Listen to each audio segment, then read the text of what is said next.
Life wasn't about microwaved dinners and threadbare clothes.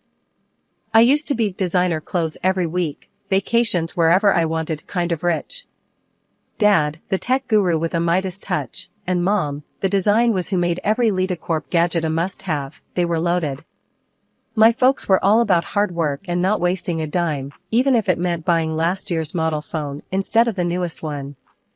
Then, everything went dark at 14. One afternoon, while I was arguing with Sarah, my best friend at the time, about who got the front seat for the movie, Don't Judge, 2 police officers showed up at our door. Their faces were grim, and the words they spoke felt like a punch to the gut. Plane crash, Pacific Ocean, no survivors. My parents were gone. The world became a blur of tear-stained faces and endless paperwork. School wasn't any better. Kids who used to fawn over my designer bags now avoided me like the plague. Sarah, the best friend, ditched me faster than yesterday's news. The only good thing was Nana, Dad's mom. She lived in a tiny house, a haven of comfy furniture and the delicious smell of freshly baked cookies. Nana welcomed me with open arms. Your parents raised a strong, independent girl. You'll be all right, sweetheart.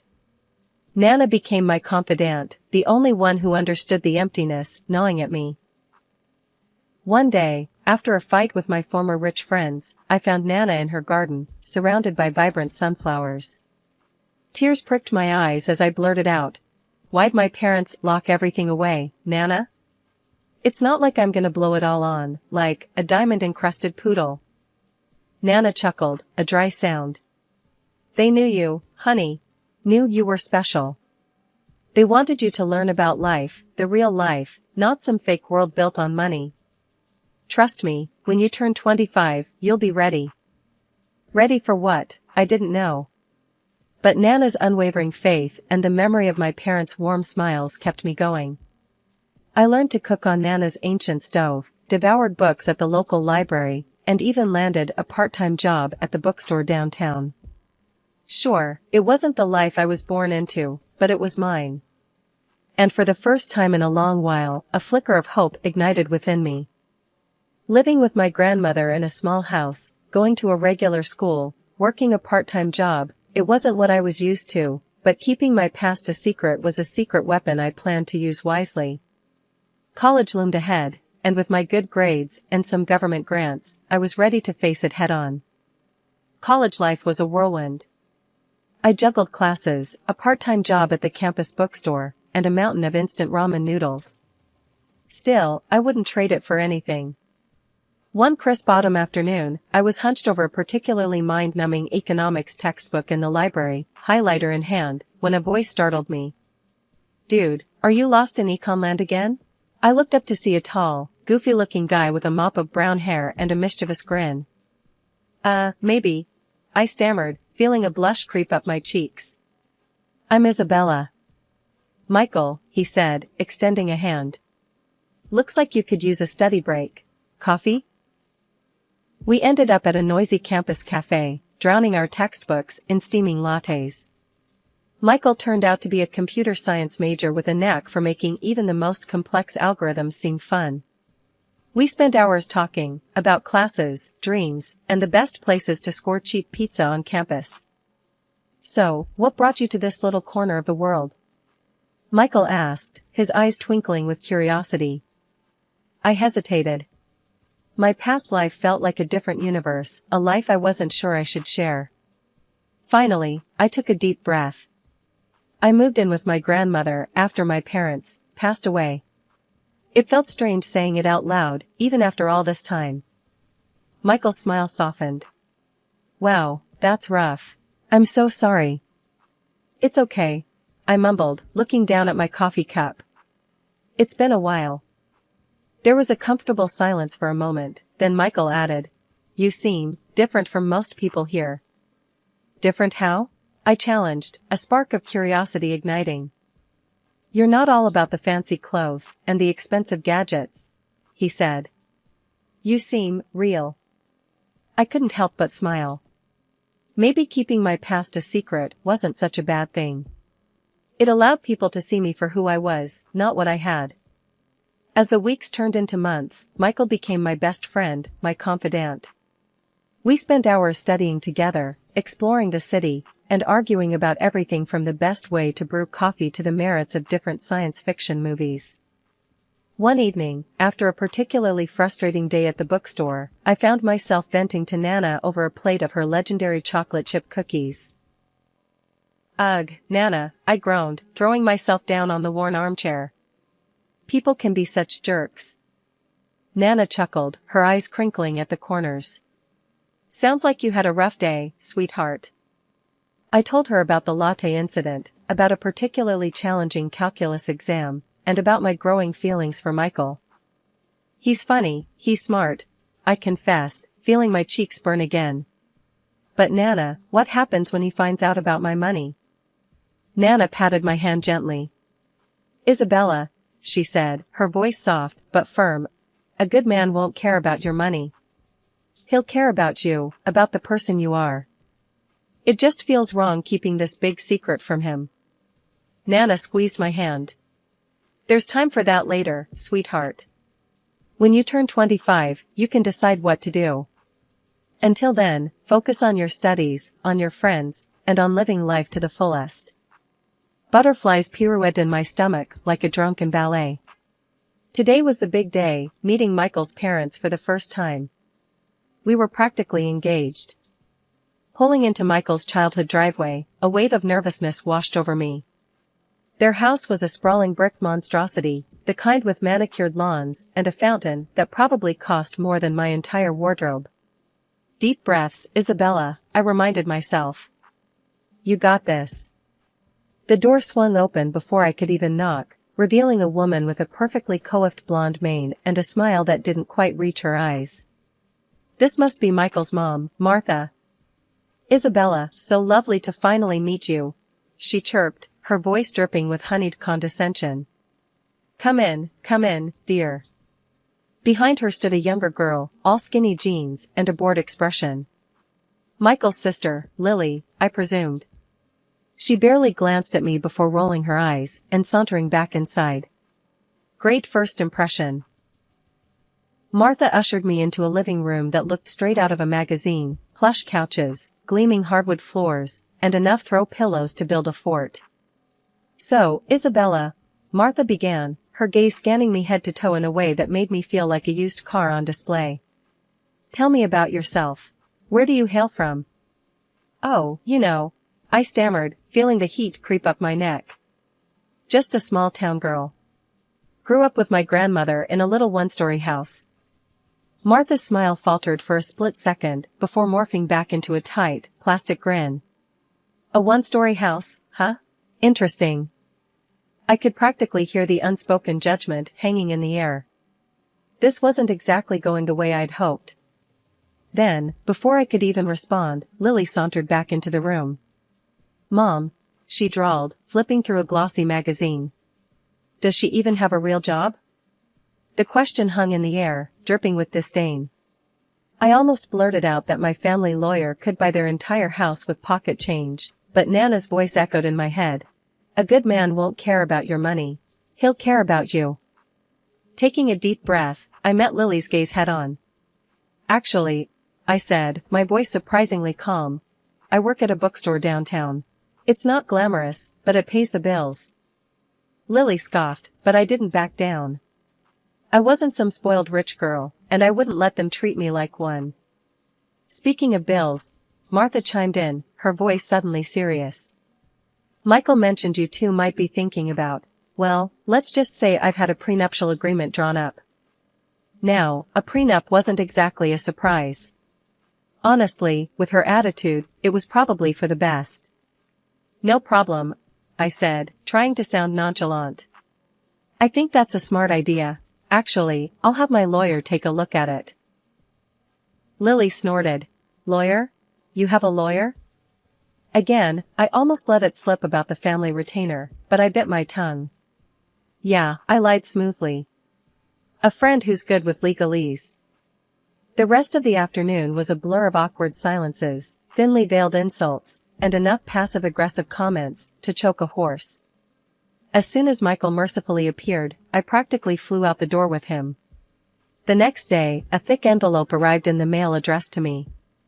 Inside, a document with fancy lettering proclaimed it to be the prenuptial agreement Martha had mentioned. Skimming through it, it seemed straightforward enough, a division of assets acquired during the marriage, the usual boilerplate stuff. My heart hammered in my chest, during the marriage. This was exactly what worried me. I called my actual lawyer, the one Nana had recommended years ago, and explained the situation. He chuckled after hearing about the prenup. "They're barking up the wrong tree," he assured me. "This agreement only applies to assets acquired during the marriage. Your inheritance is separate and wouldn't be affected by this in the slightest." Relief washed over me. "So, what do I do?" "Simple," he said. "Sign the darn thing. It doesn't hurt you, and it might put their minds at ease. Besides, you know what they say, keep your enemies close." A slow smile spread across my face. Maybe this whole thing wasn't so bad after all. In fact, it might be a little fun to play along with their misconceptions for a while. The wedding wasn't a lavish affair at a swanky hotel, but it was perfect. We said our vows under a canopy of fairy lights in Nana's backyard, surrounded by close friends and family. It was simple, elegant, and filled with love. Everything I ever wanted. But as the saying goes, no wedding is complete without a little drama. And drama arrived in the form of Lily, Michael's heavily made up, heavily inebriated younger sister. A few glasses of champagne in, Lily decided it was showtime. In the middle of a toast, she slurred out accusations that would make a sailor blush. "She's after his money," she shrieked, pointing a shaky finger at me. "She doesn't know the first thing about manners, or class." My cheeks burned, but I held my tongue. Michael, however, did not. He marched over to her, his voice low and dangerous. "Lily, shut your mouth. Right now." Lily just scoffed and shoved him away. "Don't touch me. You're both fools. She's just a gold digger." That was it. I'd had enough. Ignoring Michael's pleading look, I whipped out my phone and dialed the police. "We have a situation here," I said calmly, explaining the scene. The party came to a screeching halt. Michael's mom turned a shade of purple, and guests exchanged stunned whispers. By the time the police arrived, Lily was sprawled on a lawn chair, muttering incoherent threats. The rest of the night was a blur. The police took Lily away, vowing to talk to her in the morning when she was sober. Michael apologized profusely, his face etched with shame. His mom, however, were a different story. Martha glared at me like I'd personally insulted the queen.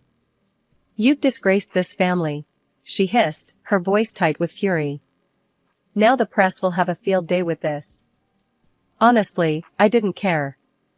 Their family drama? Not my problem.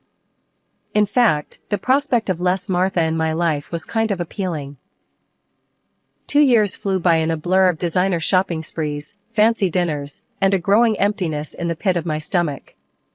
The cracks in our relationship, once hairline fractures, had widened into gaping chasms. Michael, the charming, attentive man I fell in love with, seemed to have vanished. In his place stood a stranger, a workaholic with a bottomless pit for money and a vocabulary increasingly laced with his mother's venomous barbs. He'd stay late at the office, returning home well past midnight, reeking of expensive cologne and a vague dissatisfaction that hung heavy in the air. One evening, as he scoffed at my suggestion for a cozy night in, a familiar phrase slipped from his lips. "Honestly, Isabella," he drawled, "sometimes I wonder if you understand the beauty of big money." It was Martha's voice echoing through his, a cold, condescending sneer disguised as playful teasing. My blood ran cold. The urge to blurt out the truth, to reveal the hefty inheritance waiting for me on my 25th birthday, was a constant itch under my skin. But Nana's words always rang in my ears, "True love doesn't need money to survive." So I swallowed the truth, the bitter pill lodged in my throat. Desperate to salvage our crumbling marriage, I brought up the topic of children. "Maybe it's time we started a family," I suggested tentatively, a hopeful smile plastered on my face. Michael's response was like a slap in the face. A kid? Seriously? He scoffed. Don't you think that's a bit convenient? Trying to trap me here with a baby? His words echoed in the silence, each syllable dripping with suspicion. He was repeating his mother's twisted narrative, turning my desire for a family into a manipulative ploy. However, after a couple of months I threw myself into planning Michael's birthday party with a fervor bordering on desperation. It was a desperate attempt to recapture the spark, to remind him of the happy couple we once were. I envisioned a lively gathering, filled with laughter and good company. Maybe, just maybe, it would reignite the flame that seemed to be flickering out. I sent out invitations, meticulously crafting a guest list that included all his friends, colleagues, and with a heavy heart, his mother and sister. In my heart of hearts, I hoped they'd decline. Their presence was guaranteed to inject a healthy dose of drama into the celebration, which was the last thing I needed. The day arrived, a perfect blend of sunshine and warmth. The house buzzed with activity as friends streamed in, bearing gifts and good cheer. Michael, dressed in a crisp new shirt, a birthday gift, naturally, beamed as he received congratulations and well wishes. A sliver of hope flickered within me. Maybe, just maybe, this could be a turning point. A discordant note, however, shattered the illusion. Just as Michael and I were about to cut the cake, the doorbell chimed. My stomach clenched. It was them. Martha, resplendent in a designer outfit that screamed "Look at me," and Lily, her younger sister, looking like a runaway from a bad reality TV show. Lily, clad in a dress that left little to the imagination, made a beeline for the champagne table. A wave of nausea washed over me. Lily, notorious for her inability to hold her liquor, was a disaster waiting to happen. I opened my mouth to warn Michael, but he was already engrossed in conversation with his mother, oblivious to the approaching storm. As predicted, the champagne flowed freely, and with it, Lily's inhibitions. Soon, she was weaving through the party, a tipsy hurricane in a sequined dress. Her voice grew louder with each passing glass, her words laced with a malicious intent. "You'll never be one of us," she slurred, pointing a drunken finger at me. "You're just a gold digger, after Michael's money and his family name." Tears welled up in my eyes, blurring the scene before me. But Michael, oblivious to my distress, remained glued to his mother's side, his back turned on me. He didn't even spare me a glance as Lily launched into a tirade about my supposed inadequacies as a wife and future mother. "You'll never carry on the family lineage," she screeched, waving a sheaf of papers in the air. "You'll only give birth to weak, pathetic babies." My vision swam. Shame and anger warred within me. Then, amidst the drunken chaos, Lily stumbled, her high heels betraying her. With a graceless shriek, she tumbled into the pool, landing in a heap of soaked sequins and misplaced pride. I rushed forward to help, more out of instinct than anything else. That's when I saw it, the papers Lily had been clutching lay on the ground, partially obscured by the pool water. Curiosity overcoming my emotional turmoil, I picked them up. My blood ran cold as I recognized the document, divorce papers. Signed by Michael. The date scrawled at the bottom confirmed my worst fears. Tears stinging my eyes, I stormed back into the house, the party atmosphere a grotesque parody of happiness. There, in the middle of the living room, stood Martha, a smug smile plastered on her face. Before I could speak, she launched into a tirade. "Well, Isabella," she purred, her voice dripping with fake sympathy. "Looks like your little plan backfired, didn't it?" "What plan?" I spat, my voice tight with anger. "What are you talking about?" "Don't play dumb, dear," she sneered. "Trying to get pregnant, trap Michael, a classic gold digger move." Betrayal, raw and searing, ripped through me. I glanced at Michael, searching for a flicker of denial, a shred of the man I thought I knew. But his gaze remained fixed on the floor. Fury replaced the pain. "Fine," I choked out, snatching the divorce papers from his hand. "If that's what you want."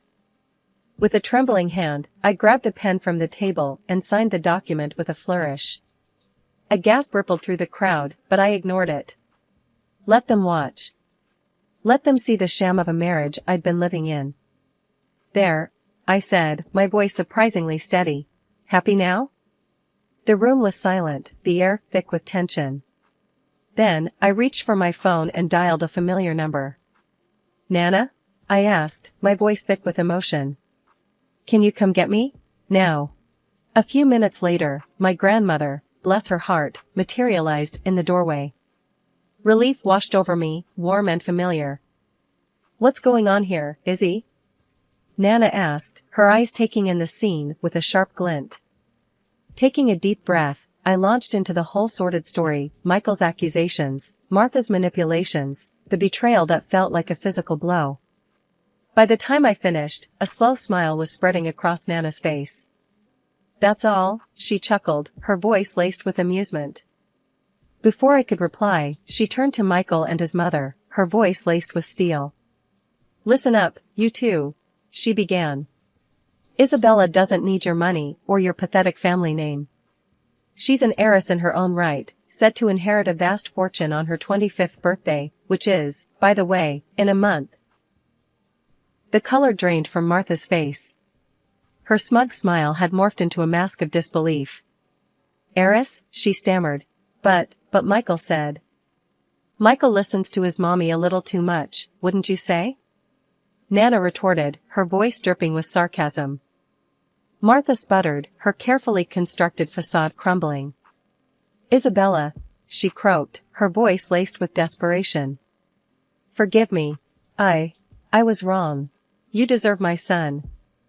Now it was my turn to scoff. Deserve? Their love had been built on lies and suspicion. The taste of betrayal lingered bitter on my tongue. As if on cue, a loud honking sound came from the driveway. My surprise gift, a top-of-the-line sports car, had arrived. A car I'd secretly bought for Michael, using money from my hidden account. Sliding behind the wheel, I gestured for Nana to join me. Let's go, Nana, I said, my voice firm. From now on, my lawyer will be dealing with all of you. As I pulled out of the driveway, I glanced back at Michael and his mother, their faces a picture of stunned silence. Leaning out the window, I added one last parting shot. Oh, and by the way, I said, a mischievous glint in my eyes. I recorded the whole thing, including your little drunken performance, Lily. I held up my phone, showing them the social media post with a rapidly rising number of. The roar of the engine filled the air as I peeled out of the driveway, leaving behind a cloud of dust and a family drama for the ages. A week after the dust settled from the divorce drama, the phone rang. It was Martha. Honey dripping from her voice, she launched into a desperate plea for reconciliation. Apparently, Michael was lost without me, and they both wanted me back in their perfect little family. I cut her short. Thanks for the offer, Martha, I said, my voice cool. But the damage is done. Move on. Then came Michael. He showed up at my doorstep, looking like a kicked puppy in a Brioni suit. A sob story about his manipulative mother and his undying love for me tumbled out of his mouth. Yeah, right. Spare me the crocodile tears, Michael, I said, my voice laced with steel. Actions speak louder than words. You had your chance. He hung his head, defeated. There weren't any grand gestures, no groveling or apologies worth a damn. Just another attempt at manipulating me back into his life. Goodbye, Michael, I said, shutting the door firmly. Nana and I remained in our cozy little house on Maple Street. Forget mansions, this place held memories, laughter, and the comforting aroma of Nana's famous apple pie. My 25th birthday arrived, ushering in a tidal wave of wealth. The inheritance was staggering, more money than I could ever dream of spending. But luxury cars and designer clothes held no appeal. Instead, I channeled that wealth into something meaningful. The Isabella Foundation, dedicated to my beloved parents, was born. This foundation offered a lifeline to people struggling financially, a way up from the quicksand of debt and hardship. It was my way of giving back, of making a difference in the world. Running the foundation kept me busy, but it was the most rewarding work I'd ever done. Reading success stories, witnessing the hope blossom in people's eyes, that's what fueled me. The sting of betrayal had faded, replaced by a quiet satisfaction.